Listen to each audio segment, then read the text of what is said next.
Hello everyone, আজ হলো অষ্টমী আর এখন রেডি হচ্ছি অষ্টমীর অঞ্জলি দিতে যাওয়ার জন্য। আমার না এই পুজোর মধ্যে সবথেকে বেস্ট পার্ট লাগে এই অষ্টমীর অঞ্জলিটা। প্রচণ্ড এক্সাইটেড থাকি এই অঞ্জলিটা দিতে যাওয়ার জন্য। আগের দিন সপ্তমীর দিন রাতে ঠাকুর দেখে বাড়ি ঢুকেছিলাম প্রায় ভোর 4টের সময়, আর ঘুম থেকে উঠেছি 5টা সাড়ে 5টার দিকে, যেহেতু 9টার মধ্যে অঞ্জলি দিতে যেতে হবে। তাই ঘুম থেকে উঠে এখন রেডি হচ্ছি। আর এই রেড কালারের ব্লাউজটা দিয়ে আমি এই শাড়িটা পরবো। এই শাড়িটা আমার শাশুড়ি মা আমাকে অঞ্জলি দিতে যাওয়ার জন্য আমাকে দিয়েছিল। আর তার সাথে পরবো এই ইয়ারিং দুটো, আর একটা গলায় একটা জাস্ট নেকলেস পরবো বা একটা গলায় চেন পরবো।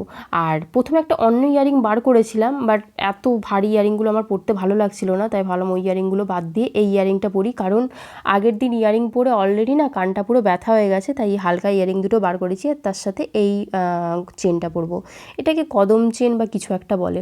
তো আমি রেডি হয়ে নিয়েছি। আর প্রথমে না ভেবেছিলাম এই শাড়িটা একটা গোল্ডেন কালারের ব্লাউজ দিয়ে পরবো, কিন্তু ঠিক ভালো লাগছিল না, তাই ভাবলাম একটা প্লেন রেড কালারের ব্লাউজ দিয়ে পরি, দেখি কেমন লাগে।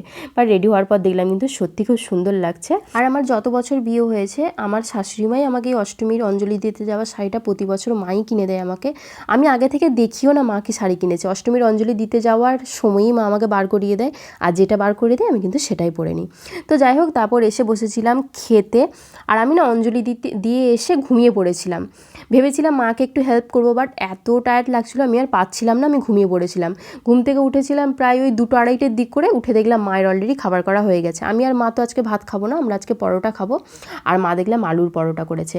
আর আমার শাশুড়ি মা না এই আলুর পরোটাটা এত সুন্দর করে, মানে কিচ্ছু লাগবে না তরকারি তুমি নর্মালিই খেয়ে নিতে পারবে। আর তার সাথে তো আবার করেছিল ঘুগনি। আর আমি ঘুগনি করলে নর্মালি খাই না, একটু লঙ্কা লেবু একটু চটপাটা করে খাই। আর আমার না খিদেতেই অলরেডি ঘুমটা ভেঙে গেছে, মানে এত খিদে পেয়েছিল যে আর ঘুমোতেও পাচ্ছিলাম না। উঠে দেখলাম প্রায় 2টো 2:30টা বেজে গেছে, তাই 2টো পরোটা খাচ্ছি। আর খেয়ে দিয়ে কিন্তু আমি আবার ঘুমোবো, কারণ রাতে যেহেতু ঠাকুর দেখতে যাবো, না ঘুমোলে আমি আর সারা রাত আজকে আর জাগতে পারবো না। আমি এবার খাওয়া দাওয়া করে একটু ঘুমাই, তারপর তোমাদের সাথে আবার রাতে দেখা হচ্ছে। টাটা।